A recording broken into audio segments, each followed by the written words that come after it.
Hello বন্ধুরা, সবাই কেমন আছো? চলো আমি আবার একটা রান্নার রেসিপি নিয়ে চলে এসেছি। দেখো, আলুর তরকারি ঝটপট করে হয়ে যাবে। সকালবেলা তাড়া থাকে আমাদের সবাইয়েরই, ঝটপট করে হয়ে যায় যাতে, সেই জন্যে তোমাদের দেখাচ্ছি। প্রেসার কুকারে বানাবো। আর শুভ সকাল সবাইকে। কি কি লাগছে তোমাদের বলে দিচ্ছি। আলু নিয়ে নিয়েছি, কাঁচা লঙ্কা, পেঁয়াজ, টমেটো, ধনেপাতা, আর এখানে নিয়ে নিয়েছি হলুদ, নুন আর চিনি। এইগুলো দেবো, আর তার সাথেও একটু সর্ষের তেল দেবো, তোমাদের পরে দেখাচ্ছি। উপকরণগুলো আমি প্রেসার কুকারে তুলে দিয়েছি। তার সাথে আমি দিয়ে দেবো সর্ষের তেল পরিমাণ মতন, দিয়ে দেবো জল।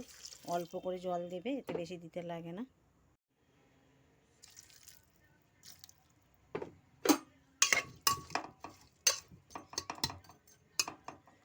দিয়ে আমি প্রেসার কুকারের মুখটা এবার আটকে নেব।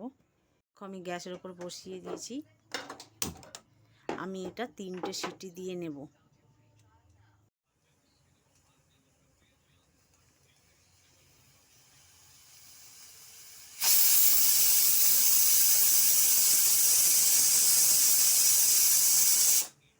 তিনটে সিটি পড়ে গেছে। আমি এবার গ্যাসটা বন্ধ করে কিছুক্ষণের জন্য রেখে দেবো।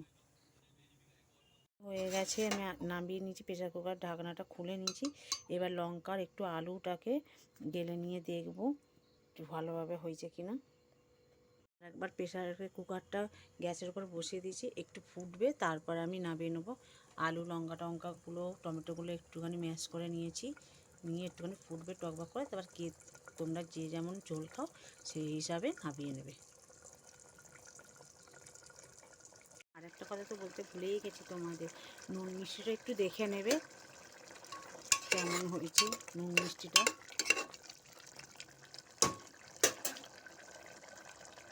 এবার আমি নামিয়ে নিচ্ছি, আমার হয়ে গেছে। এরকম হয়েছে দেখতে।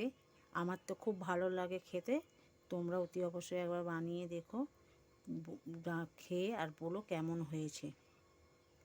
আবার অন্য দিন অন্য এক রেসিপির সাথে দেখা হবে।